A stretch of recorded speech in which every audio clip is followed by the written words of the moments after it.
Chapter number second आपण बघतोय बाळांनो. चॅप्टर नंबर सेकंड जो दिलेला आहे त्याचं नाव मॅट्रायसिस. तर मॅट्रायसिस नावाचा चॅप्टर जो आहे, व्हॉट इज मीन बाय मॅट्रायसिस. आपण डिटर्मिनंट बघितला, डिटर्मिनंट तुम्हाला सांगितला, क्रॅमर्स रूल वगैरे हे काही आपण सगळं बघितलेलं आहे. त्या डिटर्मिनंटचा जर विचार केला तर त्यानुसार फक्त या ठिकाणी आपल्याला नंबर्स कशामध्ये, रो मध्ये जी हॉरिझॉन्टल अरेंजमेंट असते काही बाळांनो त्याला काय म्हणतात, रो. आणि जी व्हर्टिकल अरेंजमेंट असते त्याला काय म्हणतात, कॉलम म्हणतात. ओके, काय म्हणतात, कॉलम. मग ही झाली आपली हॉरिझॉन्टल अरेंजमेंट. ही पहिली रो, ही दुसरी रो आणि सगळ्यात शेवटची रो, आणि त्याला म्हणतात रो नंबर m. ओके, तसेच हा काय बाळांनो कॉलम नंबर फर्स्ट आहे, हा कॉलम नंबर सेकंड आहे आणि हा शेवटचा कॉलम आहे कॉलम नंबर n. ओके, म्हणजे काय माहिती का, आपल्याला या ठिकाणी r1 r2 and so on rm आणि column 1 column 2 and so on column n, म्हणजे m नंबर ऑफ रोज आणि n नंबर ऑफ कॉलम्स. ही पहिली संख्या कशाची असते, रोची असते. ओके, आणि दुसरी व्हॅल्यू कुणाची असते, कॉलमची असते. कुणाची असते, कॉलमची असते. ओके, आपल्याला कॉलम आणि रो या दोन गोष्टी लक्षात आल्या. ओके, मग याच्यानुसार आपण विचार केला तर सर त्याची डेफिनेशन काय बनते बघा, a system of numbers arrange in rectangular format.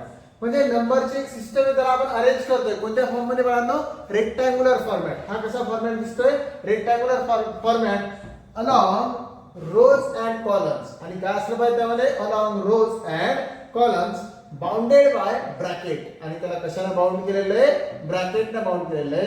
त्यालाच म्हणायचं बाळांनो मॅट्रिक्स. काय म्हणायचं, हाच मॅट्रिक्स. म्हणजे काही नंबर्स आपल्याला दिलेले त्यांना हॉरिझॉन्टल आणि व्हर्टिकल फॉर्मॅट मध्ये, म्हणजे रो आणि कॉलमच्या फॉर्म मध्ये आपण काय करतोय, या ठिकाणी मांडतोय त्याला, आणि त्यालाच काय करतो आपण, ब्रॅकेट मध्ये बाउंड करतोय, म्हणजे बंद करतोय. ओके, चारी साईडने काय करायचं, सॉरी दोन्ही साईडने काय करायचं, त्याला आपल्याला ब्रॅकेट लावायचं. त्याला काय म्हणणार आपण, मॅट्रिक्स म्हणणार आहोत. मग सर रो मॅट्रिक्स म्हणजे काय, अरे बाळा रो मॅट्रिक्स म्हणजे काय असतं रे, फक्त त्याच्यामध्ये एकच रो असतात आणि नंबर ऑफ कॉलम असू शकतात. काय असते, फक्त एकच रो असते आणि नंबर ऑफ कॉलम असू शकतात. त्याचं एक्झाम्पल दिलं, हा कॉलम नंबर फर्स्ट आहे, हा कॉलम नंबर सेकंड, हा column number third, column number 4, column number 5, column number 6. Okay, but row किती आहे बाळांनो, एकच रो आहे. म्हणजे ओनली वन रो. म्हणजेच काय म्हटलं, a matrix containing only one row. A matrix containing only one row and n number of columns. Column कितीही असू शकतात बाळांनो, कॉलम कितीही असू शकतात. मग n नंबर ऑफ कॉलम्स म्हटलंय, त्यालाच काय म्हणायचंय बाबू, रो मॅट्रिक्स म्हणायचंय. काय म्हणायचं बेटा, त्याला रो मॅट्रिक्स म्हणायचं असते. कळालं बाळांनो. ओके, एकदम सोपं आहे रे बेटा. ओके, आता आपल्याला ह्या ठिकाणी what is mean by column matrix. जसं रो म्हणजे काय असते, एकच रो आणि नंबर ऑफ कॉलम्स. मग कॉलम मॅट्रिक्स मध्ये काय असणार, एकच कॉलम, नंबर ऑफ रोज. बघा काय दिलंय, एकच कॉलम दिलेला आहे. ओके, एकच कॉलम आहे, बट रो किती आहे, नंबर ऑफ रोज आहे. एक्झाम्पल मध्ये बघू शकतो आपण बाळांनो, या ठिकाणी काय, row number first, row number second, row number third, row number 4 आणि row number 5, but only one column. म्हणजेच बघा, a matrix containing m number of rows. Rows किती आहेत, खूप सारे आहेत, but only one column is called as the column matrix. त्याला काय म्हणायचं, कॉलम मॅट्रिक्स म्हणायचं. पुन्हा एकदा सांगतो, तिन्ही गोष्टी एकदा रिपीट करतोय. मॅट्रिक्स म्हणजे काय मिळालो, नंबरला आपण अरेंज केलंय कशाच्या फॉर्मॅट मध्ये, रो आणि कॉलमच्या फॉर्म मध्ये, आणि त्याला ब्रॅकेट मध्ये काय केलंय, बाउंड केलंय, त्याला म्हणायचं मॅट्रिक्स. मग रो मॅट्रिक्स म्हणजे काय, a matrix having only one row. A matrix having only one row. A matrix having only one row but n number of columns, it is called as the row matrix. Similarly बाळांनो, a matrix containing n number of किंवा m number of rows, okay, and only one column is called as the column matrix. आणि सोप्या भाषेत direct सांगायचं असेल तुम्हाला, row matrix आणि column matrix म्हणजे काय. रो मॅट्रिक्स म्हणजे a matrix having only one row, it is called as the row matrix म्हणायचं. आणि कॉलम मॅट्रिक्स म्हणजे काय, a matrix having only one column, it is called as the column matrix. कळतंय बाळांनो. मग आता स्क्वेअर मॅट्रिक्स म्हणजे काय रे बघा, स्क्वेअर मॅट्रिक्स म्हणजे काय, वरच्या साईडला पाहिलं तरी दोन एलिमेंट दिसतात, इकडून बघितलं तरी दोन एलिमेंट दिसतात, इकडनं बघितलं तरी दोन दिसतात, इकडनं बघितलं तरी दोन दिसतात, चारही साईडने सारखे दिसतात. इथे जर बघितलं इकडनं 3, इकडनं 3, इकडनं 3, इकडनं 3, किती किती दिसतात? 3 दिसतात. म्हणजे सरळ सोप्या भाषेत सांगायचं, ज्याची ऑर्डर 2/2. ऑर्डर म्हणजे काय? डिटर्मिनंट मध्ये मी सांगितलं तुम्हाला. ऑर्डर म्हणजे काय असतं बाळांनो? 2/2. 2 रो आणि 2 कॉलम. किती रो आहेत बाळांनो? 1, 2, 3 आणि कॉलम 1, 2, 3 म्हणजे 3/3. मग ज्यांची ऑर्डर सेम असेल, रो आणि कॉलमची संख्या काय असेल? सारखी असेल, त्याला म्हणतात स्क्वेअर मॅट्रिक्स. बघा definition. A matrix in which the number of rows equal to the number of columns, म्हणजे number of row and number of columns are equal, then the matrix is called as the square matrix. त्याला कोणता matrix म्हणतात बाळांनो?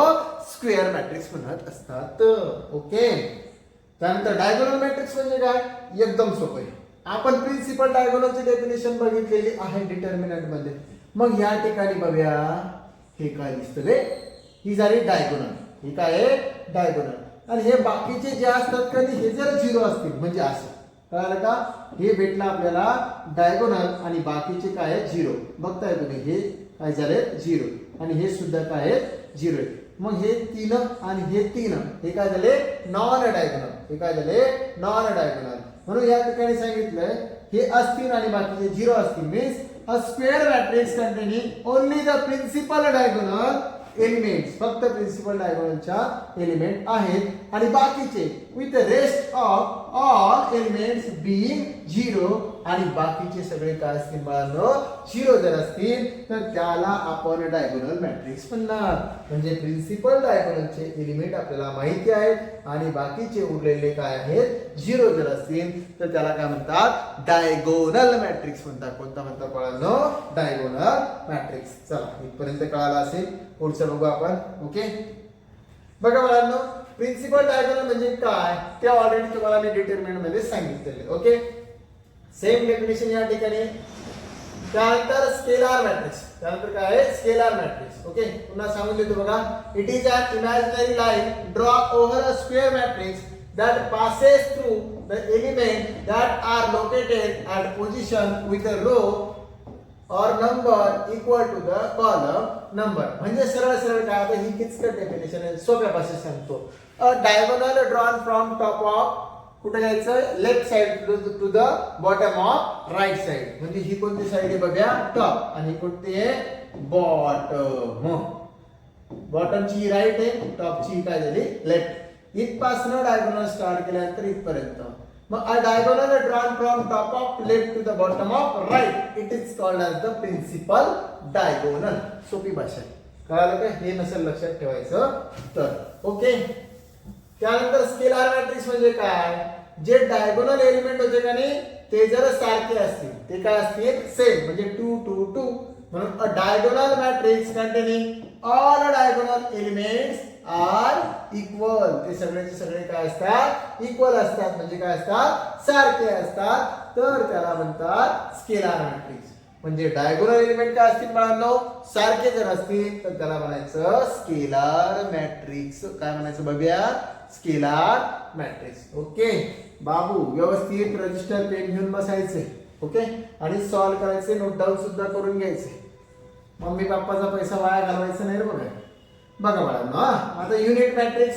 Unit मॅट्रिक्सचं दुसरं नाव आहे identity matrix. काय दुसरं नाव? Identity matrix. मग त्याची डेफिनेशन काय? हे जे स्केलार होतं का नाही हे 2 2 2 होतं. म्हणजे कुठलाही कॉन्स्टंट सारखा असेल तर. पण हे जर 1 1 1 असेल, कसं असेल?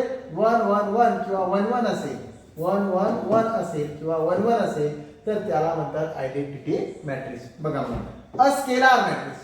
A scalar matrix with all diagonal elements equal to limit value is called as a unit matrix. किंवा असं सुद्धा म्हणू शकता a scalar matrix with all diagonal elements are 1. Okay. किंवा a scalar matrix with all diagonal elements is equal to 1. Then this matrix is called as unit matrix or identity matrix. It is denoted by I. Okay. सोप्या भाषेत सांगायचं म्हणजे हा 1 1 आणि बाकीचे 0 असतील. हे 1 1 1 बरोबर का? 1 1 1 म्हणजे डायगोनल एलिमेंटची व्हॅल्यू काय असणार? 1 1 1 आणि बाकी नॉन डायगोनल काय असतील? 0 असतील.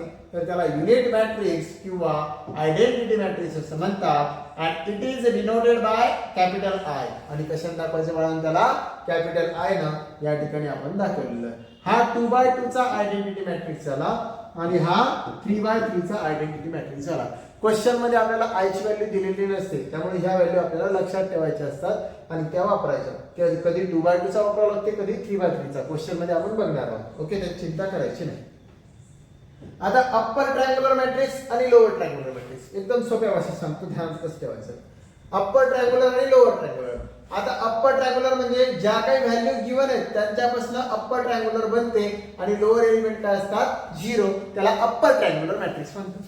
आणि ज्यांच्यापासून ज्या नंबर्स पासून लोअर ट्रायंगल बनते आणि अप्पर एलिमेंट 0 असतात त्याला काय म्हणायचं लोअर ट्रायंग्युलर मॅट्रिक्स म्हणायचं. सोप्या भाषेत त्याला काय म्हणायचं लोअर ट्रायंग्युलर मॅट्रिक्स. त्यानंतर मला नल मॅट्रिक्स किंवा झिरो मॅट्रिक्स. नल मॅट्रिक्स आणि झिरो मॅट्रिक्स म्हणजे काय all the elements are zero. काय म्हणायचं ऑल एलिमेंट्स आर झिरो म्हणजे a matrix containing all its entries equal to zeros is called a null or zero matrix. Is called a null or zero matrix. अलग लक्षात येईपर्यंत म्हणजे सगळेच्या सगळे काय बाळांनो झिरो आहे. या ठिकाणी सुद्धा काय आहे झिरो आहे तर त्याला नल मॅट्रिक्स किंवा झिरो मॅट्रिक्स असं म्हटल्या जातं. ओके त्यानंतर बघा बाळांनो symmetric matrix and skew symmetric matrix. What is mean by symmetric and skew symmetric. बघा आपल्याकडे एक मॅट्रिक्स दिलेला आहे मॅट्रिक्स ए. यांनी या ठिकाणी सांगितलं ए आय जे इक्वल टू ए जे आय. आता आय म्हणजे काय पहिल्या नंबरला आपण रो दाखवतो, दुसऱ्या नंबरला काय दाखवतो रे बाबा कॉलम दाखवतो. मग आय जे जे आय. ओके आता सिमेट्रिक आणि स्क्यू सिमेट्रिकच्या अगोदर तुम्हाला ट्रान्सपोज समजणं गरजेचं आहे म्हणून मी पहिले तुम्हाला ट्रान्सपोज सांगतो आणि ते दोन्ही नंतर सांगतो. बघा transpose of matrix is the interchange of row and columns is called as the transpose of matrix. काय म्हटलं बाळा जर आपण याच्यामध्ये बघा हा मॅट्रिक्स ए दिला याच्या जे पहिल्या रो मध्ये लिहिलंय ते याच्या पहिल्या कॉलम मध्ये लिहायचे ते इज इक्वल टू पाहिजे. ओके जे याच्या दुसऱ्या रो मध्ये लिहिलंय ते याच्या दुसऱ्या कॉलम मध्ये पाहिजे. जे याच्या तिसऱ्या रो मध्ये लिहिलंय ते याच्या तिसऱ्या कॉलम मध्ये पाहिजे. पण जे फर्स्ट रो मध्ये लिहिलेलं आहे त्याला पहिल्या कॉलम मध्ये लिहायचं. बघा 2 - 3 4 2 - 3 4. जे तुमच्याकडे दुसऱ्या रो मध्ये लिहिलंय त्याला आपल्याला दुसऱ्या कॉलम मध्ये लिहायचंय -6 to 7 -6 to 7 आणि हे 2 0 1 चं काय होणार 2 0 1. समजलं बाळांनो हा झाला ए आणि हा काय झाला ए ट्रान्सपोज. दोन्ही लक्षात आले तुमच्या. ओके मग आता हे झालं ट्रान्सपोज करणे. मग इथं तेच म्हणजे रोचे कॉलम करायचं. मीन्स काय केलं आपल्याकडे ए आय जे मॅट्रिक्स जर असेल आणि त्याच्यापासून आपल्याला काय करायचं त्याचा ट्रान्सपोज करायचा असेल ए चा ट्रान्सपोज. ओके तर तो काय होणार जे आय होणार. काय होणार जे आय. ज्या ठिकाणी रो आहे त्या ठिकाणी कॉलम केला, ज्या ठिकाणी कॉलम त्या ठिकाणी रो केला. आणि हे रो ची व्हॅल्यू असते ही कॉलमची असते ते काय केलं आपण एक्सचेंज केलं. काय केलं एक्सचेंज केलं. अलग लक्षात बाळांनो. ओके म्हणजेच बघा या ठिकाणी काय केलं सिमेट्रिक मॅट्रिक्सचं असं म्हणणं आहे रोचे कॉलम करा आणि कॉलमचे रो करा आणि तरी पण जर ते सारखं दिसत असेल तर काय म्हणणार सिमेट्रिक्स. काय म्हणणार सिमेट्रिक. आणि जेव्हा तुम्ही रोचे कॉलम आणि कॉलमच्या रो केल्यानंतर आलेली व्हॅल्यू काय असणार निगेटिव्ह असेल. आलेली व्हॅल्यू काय असेल निगेटिव्ह असेल तेव्हा काय असणार स्क्यू सिमेट्रिकल मॅट्रिक्स असणार. आता हे न्यूमरिकल सोडवताना अजून चांगल्या प्रकारे कळत असतं. कळते बाळांनो. बघा आता या ठिकाणी हा बघ रे बाबा. ओके आता या ठिकाणी 1 2 3 दिसते बघा हे पहिल्या रो मध्ये. मग त्याला आपण पहिल्या रो कॉलम मध्ये घेतलंय 1 2 3 आलं. दुसऱ्या रो मध्ये काय बाळा 2 4 7 आहे. मग दुसऱ्या कॉलम मध्ये पण 2 4 7 भेटला रे भाऊ. 3 7 8 कुठे आहे रे बाबा तिसऱ्या कॉलम मध्ये. इकडं तिसऱ्या कॉलम मध्ये 3 7 8 इकडे तिसऱ्या रो मध्ये 3 7 8. म्हणजे रो चे कॉलम करा का कॉलमच्या रो करा सारखंच दिसते. बघा इथे याचा ट्रान्सपोज करून दाखवतो. म्हणजे याचं असं म्हणणं आहे A equal to A transpose जर असेल तर तो सिमेट्रिक मॅट्रिक्स असते. आणि जर याचं असं म्हणणं आहे A equal to minus A transpose असेल ए ट्रान्सपोज असेल तर तो स्क्यू सिमेट्रिक मॅट्रिक्स. अलग लक्षात बघा कसं. आता तुम्हाला मी इथं ट्रान्सपोज करून दाखवतो त्याचा. हे 1 2 3 आहे काय ना 1 2 3. हे 2 4 7 आहे काय ना 2 4 7. हे 3 7 8 आहे काय ना 3 7 8. आणि बघा बरं बाबू दोन्हीचे दोन्ही मॅट्रिक्स सारखे दिसायले का नाही 1 2 3 2 4 7 3 7 8 1 2 3 2 4 7 3 7 8 अरे वा असं करा का असं करा सारखाचे म्हणजेच ए आणि ए ट्रान्सपोज काय झाला इक्वल जर असेल तर तो सिमेट्रिक मॅट्रिक्स आहे. आलं लक्षात. स्क्यू सिमेट्रिक मध्ये कसं असते आता हा ए दिला याच्यावर आपण याचा ट्रान्सपोज काढू काय काढू याचा ट्रान्सपोज बघ बरं बघूया आता हे 0 2 3 इकडे काय घेतला 0 2 3 घेतला रे हा -2 0 7 -2 0 7 आहे 3 7 0 3 7 0 याच्यात काय असतात फक्त अपोजिट साइन भेटले पाहिजे काय भेटले पाहिजेत अपोजिट साइन. आता हे तिन्ही पण 0 का आहेत कारण की ते त्याची जागा बदलणार नाही मग त्याचं अपोजिट साइन होऊ शकतं का नाही त्याला प्लस घ्या का मायनस घ्या सारखंच येणार म्हणून ते तिन्ही काय असतात 0 असतात. बघा इथं 2 होता तर काय दिसते -2 इथं 3 होता एक मिनिट इथे काय होता 3 इथे काय दिसायला पाहिजे -3 दिसायला पाहिजे काय दिसायला पाहिजे -3 दिसायला पाहिजे म्हणजे एक गडबड झालेली आहे का नाही काय गडबड झालेली एक गडबड झालेली आहे -2 -3 -7 ओके. आता बघा 0 2 3 घेतला इकडे 0 2 3 आहे -2 0 7 घेतला -2 0 7 घेतला -3 7 0 घेतला -3 7 0 आणि लक्षात कळालं नाही कळालं बघा हा इथं 0 होता इथं 0 आहे इथं 2 आहे तर काय झाला -2 इथं 3 आहे तर काय झाला -3 इथं -2 इथं काय झाला 2 इथं 0 इथं काय झाला 0 इथं 7 इथं काय झाला -7 -3 3 -7 7 0 0 सगळं अपोजिट दिसतं का बघा बरं. याच्यातलं आता मायनस साइन जर कॉमन काढलं याच्यातलं काय काढलं मायनस साइन कॉमन काढलं इथं लिहून दाखवतो हा एचा ट्रान्सपोज या सगळ्यांमधून मायनस साइन बाहेर काढला तर आतल्या सगळ्यांचे चिन्ह बदलून जाणार ओके. पण 0 वर चिन्ह आहे का नाही इथं काय येणार 2 इथं 3 याला काय येणार -2 याला काय येणार -3 याला काय येणार 0 याला काय होणार 7 याला काय होणार -7 याला काय होणार 0. बघ बरं बाबू आता हे ट्रान्सपोज आणि हे ए सारखं दिसतंय का हे मायनस सोडून दिलं तर दिसतंय ना म्हणजे मायनस ऑफ याच्या जागेवर काय लिहू शकतो आपण ए लिहू शकतो काय लिहू शकतो ए किंवा A equal to minus A transpose असं त्याचा अर्थ होते रे बाबा ओके. आलं लक्षात समजलं. मग ती सिच्युएशन असेल तर त्याला काय म्हणायचं स्क्यू सिमेट्रिक मॅट्रिक्स असं म्हणत असतं. आलं लक्षात. ट्रान्सपोज शिकलो. आता ऑर्थोगोनल मॅट्रिक्स ऑर्थोगोनल मॅट्रिक्स म्हणजे काय ए इंटू ए ट्रान्सपोज जर केलं तर त्याचं उत्तर काय भेटते आय भेटते then the matrix is an orthogonal matrix A into A transpose. आता इंटू कसा करायचा आपल्याला शिकायचं पुढे ओके. हे इम्पॉर्टंट आहे आपल्याला सिंग्युलर मॅट्रिक्स आणि नॉन सिंग्युलर मॅट्रिक्स. डिटर्मिनंट शिकलो का नाही आपण मग आपल्याला एखादा मॅट्रिक्स दिलेला असायचा काय करायचं एखादा मॅट्रिक्स दिलेला असेल तर त्याचा काय काढायचं बघा डिटर्मिनंट काढायचं काय काढायचं बाळा डिटर्मिनंट आणि त्या डिटर्मिनंटची जर व्हॅल्यू 0 आली त्या डिटर्मिनंटची जर व्हॅल्यू 0 आली तर तो काय असणार सिंग्युलर आणि त्या डिटर्मिनंटची जर व्हॅल्यू 0 आली नाही नॉट इक्वल टू 0 आलं तर ते काय असणार नॉन सिंग्युलर ते काय असणार नॉन सिंग्युलर. ज्याला डिटर्मिनंट माहिती नाही त्यानं पहिले डिटर्मिनंटचे लेक्चर करायचे मग मॅट्रिक्सचे करायचे कळालं का तर समजत नाही तर मग डिटर्मिनंटच माहित नाही चाललाय बाबू मॅट्रिक्स शिकायला तसं करायचं नाही कळालं बघा. आता या ठिकाणी प्रॉपर्टीज ऑफ मॅट्रिक्स काय पाहिजे आपल्याला प्रॉपर्टीज ऑफ मॅट्रिक्स. आता ह्या डिफरंट प्रॉपर्टीज जास्त मेंदू लावायचा नाही याला काही खर्च करायचा नाही एवढं काही काम पडत नाही जसं जसं डायरेक्ट न्यूमरिकल मध्ये वापरणार आपण त्यावेळेस मी तुम्हाला सांगतो ओके. जास्त मेंदू अप्लाय करायचा नाही लक्षात. सगळ्यात महत्वाचं आहे आता अल्जेब्रा ऑफ मॅट्रिक्स. सगळ्यात महत्वाचं काय अल्जेब्रा ऑफ मॅट्रिक्स.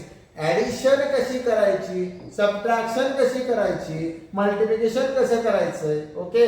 तर मी तुम्हाला याच्यावरती काही सांगणार नाहीये कारण की मी फक्त मला तुम्हाला या ठिकाणी ह्या डेफिनेशन्स ज्या होत्या त्या डेफिनेशन पहिले ह्या व्हिडिओमध्ये तुम्हाला सांगायच्या होत्या आणि त्याच्यासाठी सांगायचे की तुम्हाला मॅट्रिक्स बद्दल थोडीफार माहिती पाहिजे म्हणून ओके. कुठलीच डेफिनेशन पेपरमध्ये शक्यतो येतच नसते डायरेक्ट न्यूमेरिकल आपल्याला विचारल्या जातात आणि ही सगळी पीडीएफ बाळांनो आपल्याला आपल्या ऍप्लिकेशन मध्ये सुद्धा दिलेली आहे. युट्यूबला तर मी व्हिडिओ टाकतोयच मित्रांनो बट ऍप्लिकेशन मध्ये जास्तीत जास्त न्यूमेरिकल तुमचे घेतलेले असतात त्यामुळे तुम्हाला ऍप्लिकेशन वरती जायचे युजेस अकॅडमी ऍप आपलं जे प्ले स्टोअरला आहे त्या ऍप वर जायचे तिथून त्याला डाउनलोड करायचे त्यामुळे तुम्हाला मॅक्झिमम लेक्चर्स आहे तसे मी युट्यूबला टाकतोयच पण जेवढं पॉसिबल होईल तेवढं माझ्याकडनं मी करतोय मित्रांनो तुमच्यासाठी ओके.